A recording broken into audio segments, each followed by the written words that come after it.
السلام عليكم ورحمة الله وبركاته. ازيكم يا حبايب قلبي؟ وحشتوني اوي اوي. يلا نعمل صينية لحمة بالخضار بالبطاطس. يلا بينا هنعملها مع بعض. انا طبعا حطيت غسل اللحمة وحطيتها في الحلة اهوت زي ما انتوا شايفين.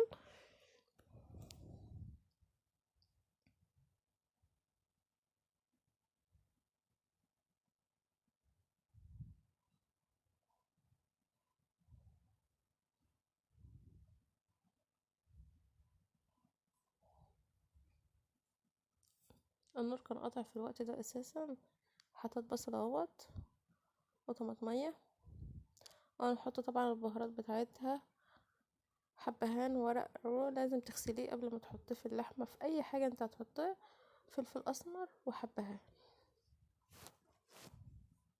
نغطي عليها. شوف انا طبعا بغلي ميه. نعمل الخضار بقى. هنقطع الفلفل، طبعا انا غسلاه وبقطعه. اي تخريطه انت عايزاه كبير عايزاه صغير زي ما انت عايز. هذه صينيه لحم.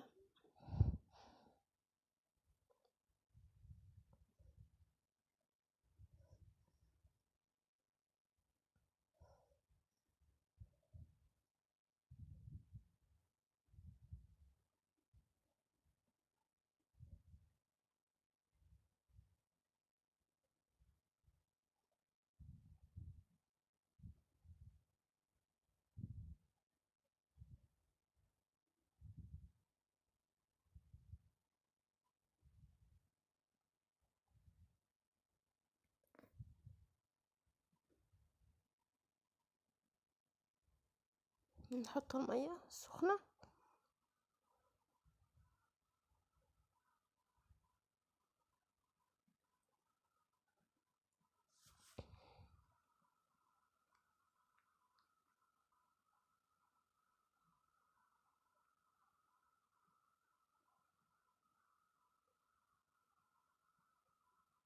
حطت ورق مكعب مرقه في الشوربه.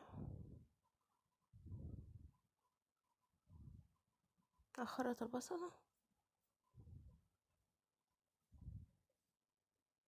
اي تخريطه انت عايزاها برضو، كبير صغير زي ما انت حابه.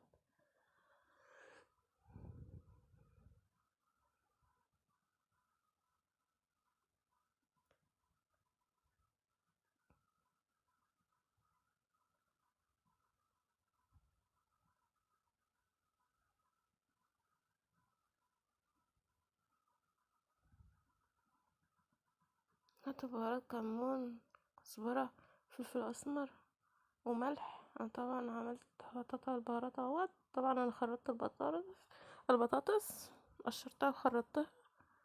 اقلبهم في البهارات بقى والبصل والخضار كويس.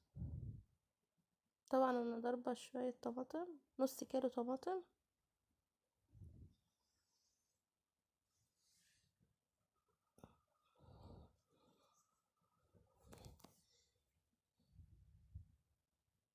طلع اللحمه بقى احطها في الصينيه مع الفلفل والبصل والبطاطس، تبقى جميله جدا. يا ريت تجربها.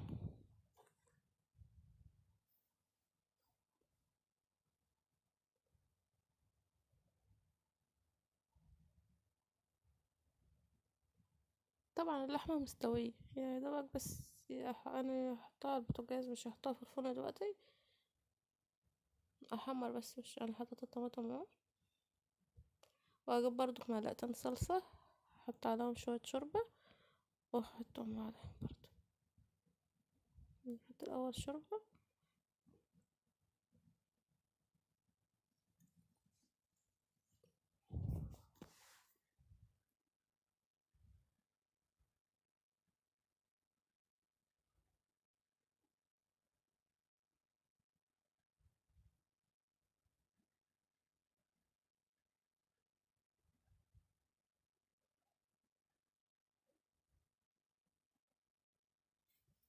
حطيتها على البوتاجاز زي ما انا قلتلكم.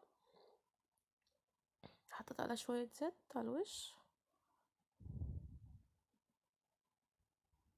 عشان لما اجي ادخلها الفرن تتحمر بس وشها تبقى شكلها بالمنظر ده.